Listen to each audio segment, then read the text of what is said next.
All right, welcome to another DIY for Wandering with the Watsons. Today I'm going to give you the most low-tech version of stabilization for the trailer. We have 4 kids in our trailer, and if you look, you can see we have a bunkhouse model. Well, their beds are in that bunkhouse. And when our older ones, or any of them, tend to move around, well then, it makes the whole trailer shake. I like to have the most sturdy trailer. We're not always on the road. We tend to be in one place for a little bit of time, so we like to keep the trailer nice and stable when we're there. Now, if we're just going from campsite to campsite, or we're trying to get to a destination and we're just gonna spend the night at one place, I'm not gonna do this whole setup. But when we're staying in one place for a while, yeah, I'm gonna do this setup. So this is gonna be, like I said, one of the most low-tech versions of trailer stabilization. We still use our landing gear in the front of our trailer. I still have some stabilizers in the front. We still have the rear stabilizers, but as you can see, there's some additional stabilizers over there, and that's what we're gonna be making today, okay? So first, what you're gonna need, 2x4s, okay? As you can see, these are painted. I don't want them to stick out like a sore thumb when we're in camp. So these kind of blend in a little bit by just painting them black, but you don't have to. Next thing you're gonna need is some 3/8 inch by 4 inch eye bolts with a nut. Okay, that's kind of a crucial piece. And then you need to get some fender washers. The last part that you're gonna need is a ratcheting tie-down strap, and I'll show you where that comes in a minute. And I think you might figure out where we're going with this already. So what you're first gonna do is get your bolt ready. Hello. Hello. All right, so what you're gonna wanna do is you're probably gonna wanna be about a hand. You got a big hand. Hello. That hand. Go with the bigger hand, not the little hand. All right? No, go with the bigger hand. Little hand. All right, so that's about where we're gonna put it, okay? So you're gonna mark it. Now, these are 3/8 inch. Biggest drill bit I have is a 5/16. So you'll see how we'll overcome that in just a minute. Okay.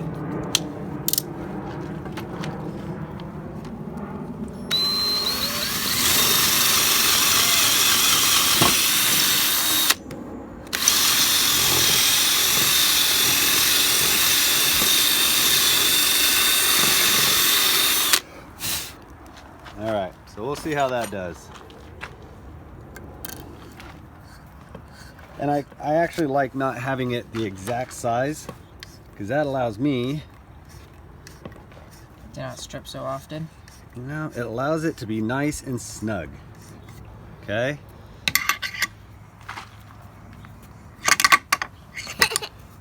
That was actually really funny.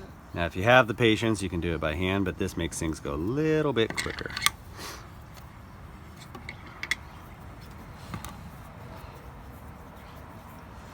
Okay, so you get that all the way down.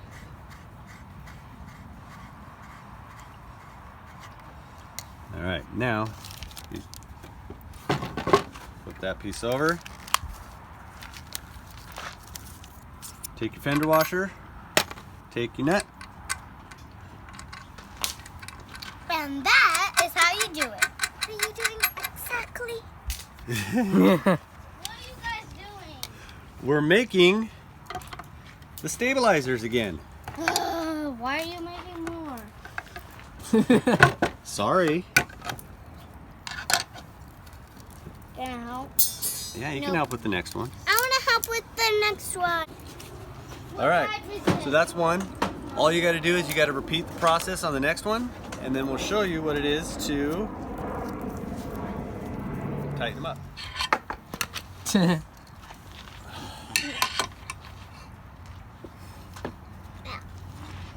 So if you have some helpers with you, you can see that this is a project that's easy enough for a kid to do. Yeah.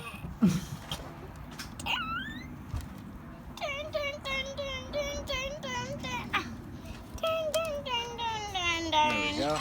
All right.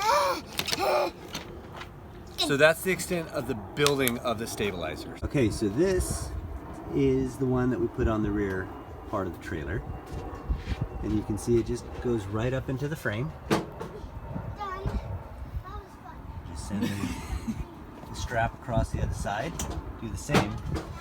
We have one right over here. Okay. And what you're gonna see us do is we're gonna put one in the front. Yeah. All right, so what I ended up doing is I got 8-foot length 2x4s, just regular studs. And then I even had Lowe's cut them because I don't carry a circular saw with me because I'm not doing a lot of projects where I need one. So I just have them cut it at 4-foot lengths. Well, depending on how level your campsite is, how much you have to come up in the front and the back, you may need some at a different angle. As you notice, the ones in the tire is shorter and at a different angle than the one in the very back. That's because the very back one is a 4-foot length. The ones at the tires is a 3-foot length. Now, depending on where the front and the back lie, one's gonna obviously be higher than the other unless you're at a perfectly level site. So when my nose is really high, I can use the shorter ones in the back and the longer ones in the front, or vice versa. So what I'm gonna be doing today is I'm gonna put the longer ones in the front of the trailer. I have some longer ones at the back and the shorter ones in the middle. All right, so the main idea behind this whole thing is I'm trying to widen my footprint of the trailer. The strongest shape in nature is a triangle. So that's what I'm trying to create, is a triangle from the frame of the trailer out to the ground. And when I bring that triangle wider than the width of the trailer, then you get more stability. And so the concept is I take this tie down strap and it tightens in the ends or the bottoms of the 2x4, pushes it into the trailer, and now it creates a wider footprint, a more stable footprint. You can see I have my stabilizers, those are homemade as well. I have my stabilizers there creating triangles. And that helps with the side to side, keeps it really stable side to side, and somewhat front to back. If you notice tripods, they're in the shape of a triangle. So we're creating another triangle. So what you want to do is you want to get your stabilizers up into the frame, okay? And then you're going to send your assistant to the other side. Charlie, you want to be my assistant? Hook that on. Okay. Now try to make sure your tie down strap is straight. There's no twists in there. Bring in the slack. All right, go ahead.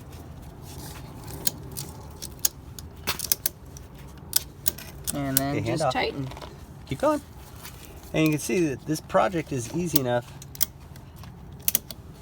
Keep going.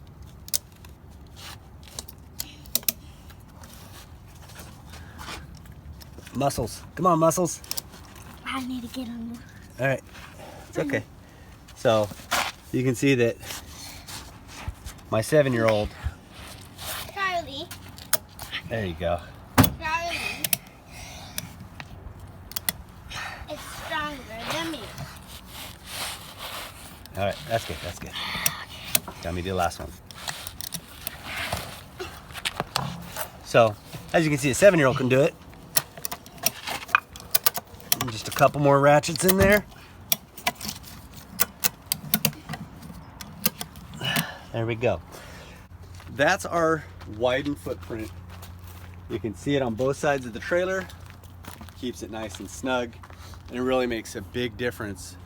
When we first installed these in the back, I had my eldest jump up and down on his bed, before and after. And when we were in the center of the trailer, you could feel the whole place rocking around. Once we put these in, we had a huge, huge difference. One set of these is gonna run you about $15. And I bought the tie down straps in a pack of 4 for 10 bucks. The lumber was like $4. The eye bolts and the washers, probably another $3. Add that all up. Depends on how much the prices are at your Home Depot or Lowe's. Maybe a True Value.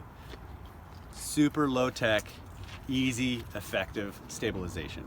Thank you for watching another episode here with Wandering with the Watsons, doing our DIY projects, making things good in the trailer.